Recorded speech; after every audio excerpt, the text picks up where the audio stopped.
Hello everyone. So today we'll start our fourth question. Apple tree. Okay, ये question हमारा code forces around 881 का है and इस question को समझते हैं. ओके, सो ये क्वेश्चन क्या स्टेट करता है कि टिफनी एक पर्सन है who has an apple tree growing in his garden. It is rooted tree of n vertices with the root in vertex one. Okay, and the tree is very unusual. It grows with its root upward. Okay, the apple tree is quite young, so only two apples will grow on it. Okay, you have to remember only two apples will grow on it. The apple will grow in certain vertices. Okay, these vertices may be the same. Okay, after the apple grows, Tiffany starts shaking the apple tree until the apples fall. Okay, so each time Tiffany shakes the apple tree, the following things happen. Okay, what happens, अगर मेरा Apple हमारे you vertex पे है तो first condition क्या हो सकती है कि अगर मेरा यू वर्टेक्स पे है तो वो उसके चाइल्ड में गिर सकता है. ठीक है. सेकेंड थिंग, अगर वो लीफ नोड में है, otherwise the Apple will fall from the tree. Okay, it can be shown that after a finite time both Apple will fall from the tree. Okay.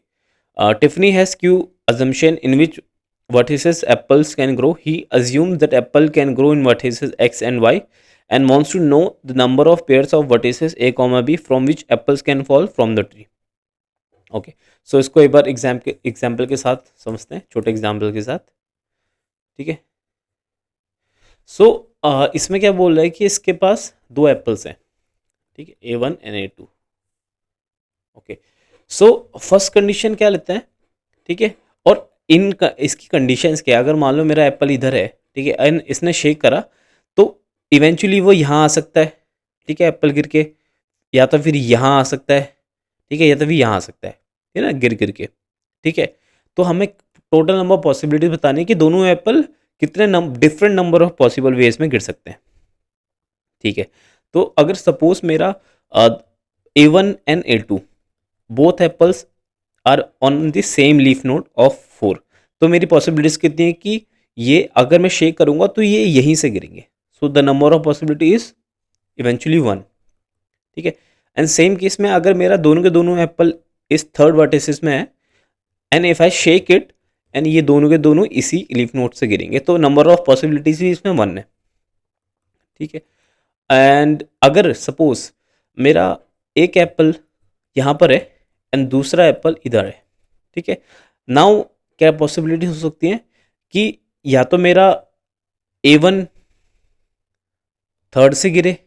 ठीक है, A1 तो third से ही गिरेगा and A2 के लिए दो पॉसिबिलिटीज जाएंगे, या तो वो थर्ड से गिरे या वो फोर्थ से गिरे. ठीक है, अगर वो थर्ड से गिरता है तो मेरा दोनों A1 और A2 यहाँ से गिरेंगे, पहली पॉसिबिलिटी. अगर वो फोर्थ से गिरता है तो मेरा, तो देन इन दैट केस मेरा A1 यहाँ से गिरेगा एंड A2 यहाँ से गिरेगा. ठीक है, तो ये डिफरेंट पॉसिबिलिटीज़ हमें बतानी है कि हमारे कितने डिफरेंट पॉसिबल वेज में हमारे एप्पल्स जो है गिरेंगे. ठीक है. ठीक है, अब इस बार थोड़े बड़े एग्जाम्पल के साथ समझते हैं. ओके.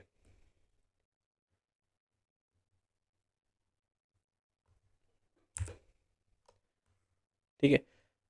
ओके, सो इसमें क्या हो सकता है, अगर सपोज मेरा एक एप्पल इधर है. ठीक है, एंड दूसरा एप्पल मेरा नॉट हेयर, अगर दूसरा एप्पल मेरा इधर है A2. ठीक है, तो इस केस में हो सकता है, इस केस में क्या होगा कि A2 तो मेरा यहीं से गिरेगा, बट A1 के लिए डिफरेंट पॉसिबिलिटीज होंगी. क्या कि A2 यहाँ से गिर सकता है.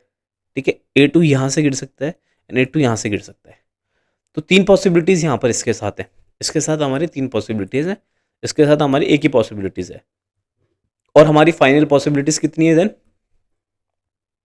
3 पॉसिबिलिटीज. कि अगर A2 तो यहीं से गिरेगा, A2 तो इसमें तीन पॉसिबिलिटीज क्या क्या हो सकती हैं, 6,9. Okay, 8,9 and 9,9.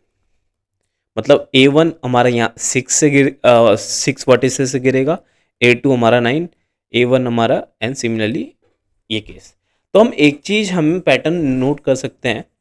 ओके, कि अगर सपोज अगर मेरा A2 इस पोजीशन में हो, ठीक है, एंड A1 यहाँ इस पोजीशन में हो, तो हम क्या क्या देख पा रहे हैं कि हम A1 के लिए हमारा ये सब ट्री है, ठीक है, A1 के लिए ये सब ट्री है, और इस सब ट्री में देयर आर 3 वर्टिसेस, ठीक है। तो A1 की पॉसिबिलिटीज क्या है कि A1 के हमारे पास 3 ही चांस है कि A1 यहाँ से 6 से गिर सकता है, 8 से गिर सकता है, 9 से गिर सकता है। एंड A2 के लिए अगर हम A2 का चेक करें, ठीक है, A2 का चेक करें, A2 का ये है सब ट्री जिसमें 2 लीफ नोड्स हैं, ठीक है, 2 लीफ नोड्स हैं इन टोटल। तो A2 के पास कितनी पॉसिबिलिटीज हैं? 2। अब अगर हम टोटल नंबर ऑफ पॉसिबिलिटीज देखें, ऑफ पॉसिबिलिटीज, तो क्या होगा हमारा, आप चेक करोगे A1 इंटू A2, ठीक है, दैट इज 3 इंटू 2 6, ठीक है। और 6 कैसे दिखा भी देता हूँ, ओके। अगर हमारा A1 6 से गिरा, ठीक है, A2 8 से गिरा, ठीक है, एंड हमारा ये सेम 6 से गिरा एंड ये 9 से गिरा, इन सेकेंड केस ये 8 से गिरा, ये भी 8 से गिरा, A1 हमारा 8 से गिरा, A2 9 से गिरा, देन सिमिलरली A1 हमारा 9 से गिरा एंड A2 हमारा 8 से गिरा, एंड A1 एंड A2 दोनों हमारे 9 से गिरे। तो ये एक सिंपल सी ऑब्जर्वेशन थी जो इस क्वेश्चन में चेक करनी थी। नाउ अब देखते हैं कि इस क्वेश्चन को हम सॉल्व कैसे कर सकते हैं, ठीक है। सो हमने एक एल्गोरिदम पढ़ी है DFS और BFS, okay, depth for search and breadth for search. तो इसमें बेसिकली क्या होती है इस एल्गोरिदम में कि हमारे पास सपोज डिफरेंट वर्टेक्स हैं, ओके, डिफरेंट वर्टिसेस हैं। हम DFS से क्या कर सकते हैं और BFS से क्या कर सकते हैं, हम कोई भी एक इंडेक्स में जाके सारे के सारे, नॉट इंडेक्स, कोई भी एक वर्टेक्स में जाके सारे वर्टिसेस हम एक्सप्लोर कर सकते हैं इन दोनों एल्गोरिदम की हेल्प से, ठीक है। तो इन दोनों एल्गोरिदम का ही हम थोड़ा यूज़ लेंगे एंड हम देखेंगे कि कैसे सॉल्व हो सकता है। तो हमारा फर्स्ट पॉइंट तक क्लियर है, जो हमारा हमारा जो सबसे ऑप्टिमल आंसर आएगा वो इसी केस में आएगा कि पहले मैं क्या क्या करूँगा कि फर्स्ट जो मेरा वर्टेक्स होगा जहाँ पर एप्पल 1 है, तो उसके सब ट्री में कितने टोटल लीफ नोड है, ठीक है। देन सेकंड जो मेरा सेकंड एप्पल जहाँ जिस वर्टेक्स में होगा उसमें चेक करूँगे उसके सब ट्री में टोटल हमारे लीफ नोड कितने हैं, ठीक है। एंड देन आंसर टोटल कितना होगा, हमारा टोटल नंबर ऑफ पॉसिबिलिटीज कितनी होगी, U into V, that is total number of leaf nodes in U vertex and total number of leaf node in V vertex, ठीक है।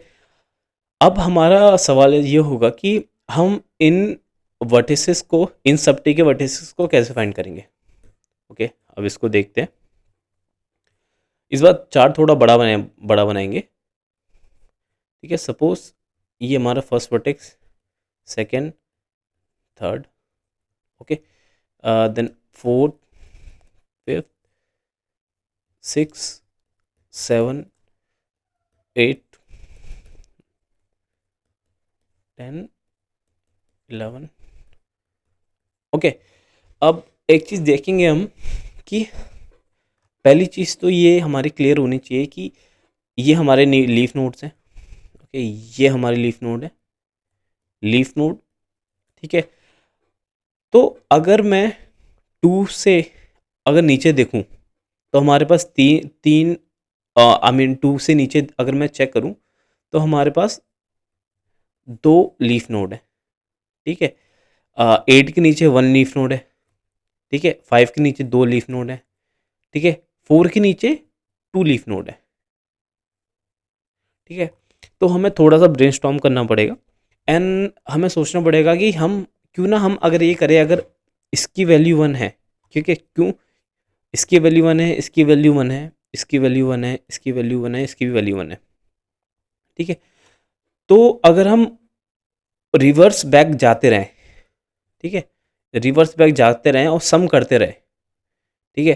कैसे सम करें, अगर मैं देखूं कि मेरा 3 में कितने हैं, 3 में total number of leaf node कितने हैं, तो मैं क्या देख सकता हूँ कि 3 के जो दो चाइल्ड हैं दैट इज 4 एंड 5, इनमें इन दोनों के जितने भी लीफ नोड होंगे, ठीक है, इन दोनों के लीफ नोड का सम मेरा 3 के लीफ नोड के सम के बराबर आएगा। ठीक है, तो ये कॉन्सेप्ट हम एक बार यूज़ करेंगे और ये यूजफुल कैसे होगा। ठीक है, तो एक बार रिवर्स बैक जाते हैं, 5 का देखते हैं कि 5 के जो जितने भी चाइल्ड हैं उनके लीफ नोड का सम मेरा 5 का सम होगा। तो 5 के 1 का सम कितना है 1, और यहाँ से कितना है 1, तो 5 का कितना है, अगर मैं चेक करूँगा 5 के लीफ नोड कितने 2 आएगा। ठीक है, 8 के लीफ नोड कितने 1 आएगा, इसके चाइल्ड के टोटल। ठीक है, 9 के कितने, इसके कोई चाइल्ड नहीं है लेकिन इसके 0 होंगे, लेकिन ये रिटर्न करेगा 1। ठीक है, अब मैं 4 के लिए चेक करूंगा तो इसके दो चाइल्ड है 8 और 9। अब इन दोनों में वैल्यू कितनी है 1 1, तो इन दोनों के चाइल्ड के टोटल कितना है 2। ठीक है, सेम केस में 2 के चाइल्ड नोड के लीफ नोड के सम कितना है 1 एंड 1 दैट इज 2। अब देखेंगे 3 के जो चाइल्ड नोड है दैट इज 4 एंड 5, इनका टोटल सम कितना है 2 and 2 that is 4। Then similarly 1 का कितना है 2 एंड 4 6। तो हम एक चीज़ देख सक रहे हैं कि हम ऐसे करके हम ट्रैवर्स बैक करके हम आंसर सोल्यूशन अपना निकाल दे रहे हैं। ठीक है, तो इसके लिए हम DFS का यूज़ करेंगे। ठीक है,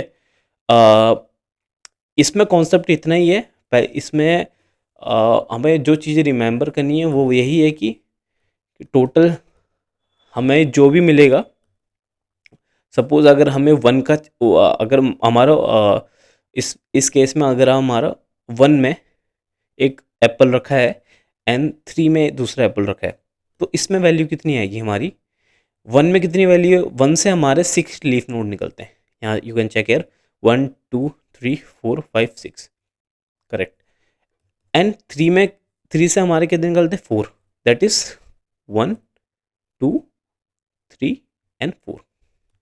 तो टोटल नंबर ऑफ पॉसिबिलिटीज क्या हो सकती हैं 24। ठीक है, तो हम नाउ यूजिंग DFS ओके हम ये चीज़ कर सकते हैं। सो जो मैंने कोड लिखा है उसमें क्या है, लेट्स अंडरस्टैंड द कोड। इसमें हम ये मैप हमने यूज़ करा है फॉर एडजेंसी लिस्ट जो ग्राफ में यूज़ होता है। ठीक है, देन MM में हम दोनों को कनेक्ट कर रहे हैं और MM में हम ग्राफ बना रहे हैं सिंपली। ठीक है, देन मैं एक DFS फंक्शन कॉल करूँगा। ठीक है, फॉर 1 के लिए, 1 के लिए क्यों कॉल करूँगा, जिससे मेरा एक ही बार में, जिससे मैं अगर मैं 1 को कॉल करूँगा तो मेरे एक ही बार में सारे जितने भी वर्टेक्स हैं इन सभी की हमारी वैल्यूज़ निकल जाएगी कि कितने कौन से वर्टेक्स में कितनी वैल्यू स्टोर है, आई मीन कितने लीफ नोड्स स्टोर है। ठीक है, so in this code you can see मैं एक तो एरर ले रहा हूँ विजिटेड, ताकि मैं ट्रेस बैक कर सकूँ कि कौन सा मैंने नोड ऑलरेडी कवर कर चुका हूँ। ठीक है, एंड ये जो नम लिया है मैंने ये बेसिकली इसी के लिए है कि it will store the total number of leaf node that particular vertex is storing. Okay, so हमारे नम में स्टोर होता रहेगा and this is basic DFS। Okay, मैं एक नोड लिया मैंने 1 में लिया। ठीक है, सपोज एक ट्राई केस करते हैं, हम 1 में गए। ठीक है, 1 हमारा नोड इधर आया, देन 1 को मैंने विजिटेड कर दिया। और मैं ये हैश चाइल्ड में क्यों यूज़ कर रहा हूँ, क्योंकि मेरे को चेक करना है कि अगर मैं सपोज मैं लीफ नोड में ट्रैवर्स करूँ। ठीक है, अगर मैं लीफ नोड में ट्रैवर्स करूँ तो इसके कोई चाइल्ड है नहीं। ठीक है, तो इसके कोई चाइल्ड है नहीं तो मेरा ये फॉर लूप चलेगा ही नहीं और मेरे हैश चाइल्ड की वैल्यू फॉल्स आ जाएगी। और अगर मेरी हैश चाइल्ड की वैल्यू फॉल्स आती है तो मैं उस पर्टिकुलर वर्टेक्स में 1 डाल दूंगा। ठीक है, जिससे मेरा ये ट्रेवर्स बैक जो बार बार हो रहा है मैं इसके पेरेंट में इसके चाइल्ड की वैल्यू सम अप करते रह रहा हूँ। ठीक है, तो ये चीज़ हमारे DFS फंक्शन में चलेगी एंड फाइनली हमें हमारे नम एरे में सारी की सारी नंबर ऑफ लीफ नोड मिल जाएगी उस रिस्पेक्टिव वर्टेक्स के रिगार्डिंग। देन हम सिंपली क्या कर रहे हैं, हमें जैसे मिलेगा कि हमारा जो फर्स्ट एप्पल है वो X वर्टेक्स में है एंड सेकंड एप्पल हमारा Y वर्टेक्स में है, हम इन दोनों इन दोनों का प्रोडक्ट ले लेंगे and we will just print the answer. So this is all about. हमें इस क्वेश्चन के लिए बस पहले एक बार BFS या DFS हमें आना चाहिए. And this question is quite good and you will learn a lot from this question. And that's all from my side. Thank you guys. Jai Shri Ram.